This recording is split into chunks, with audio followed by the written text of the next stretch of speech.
म्हणजे माझ्याबरोबर बसले समीर भाऊ, त्यांना सारखे फोन, साहेबांना सांगा राजीनाम्याचा तुम्ही उल्लेख करू नका. विचारा त्यांना, मी नाही केला उल्लेख, पण जे इंडिकेशन द्यायचं ते दिलं, मी लढणार. 2.5 महिन्यानंतर ज्या वेळेला एक सदग्रस्त माझ्या विरुद्ध काहीतरी अर्वाच्य बोलले, त्यावेळेला मी सांगितलं मी राजीनामा दिला. नगरच्या मीटिंगमध्ये मी सांगितलं.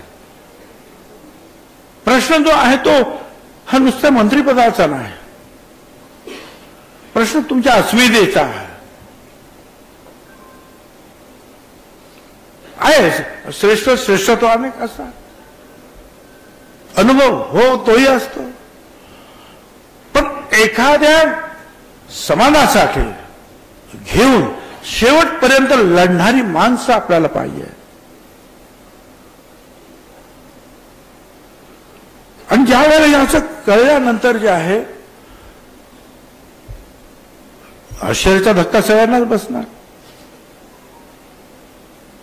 पण तुम्ही दुःखात राहायचं काही कारण नाही.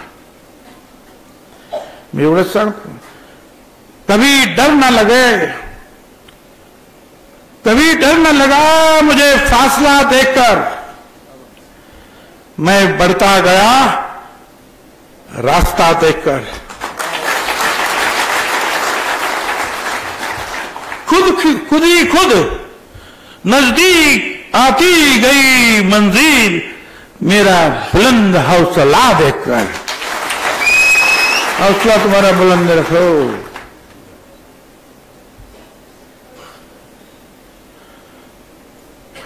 अनेक गोष्टी आहेत ना. निवडणुका संपल्यात काय आता?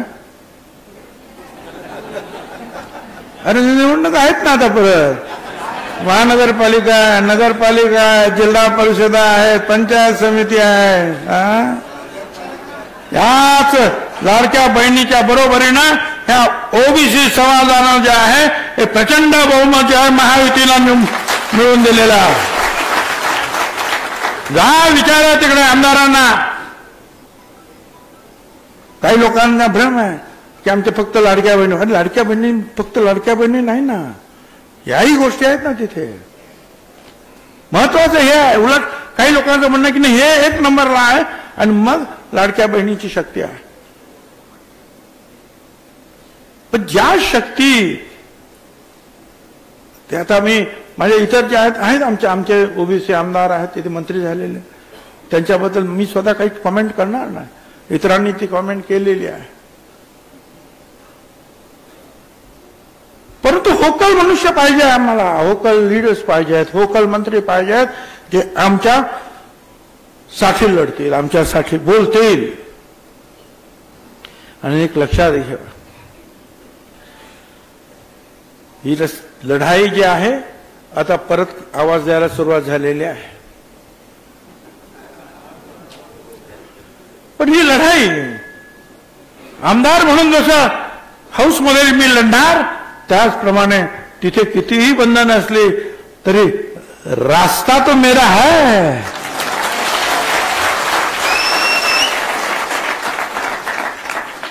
रस्त्यावरती लढाई आम्ही घेऊन जाऊ.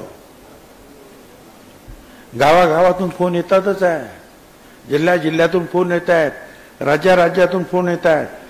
भुजबल साहब आओ, हम आपके साथ है, ताकत बढ़ाओ. आणि होय साहेब आप संघर्ष करो, आपण पाहताय कोकणातील वेगवान news channel KK news Konkan.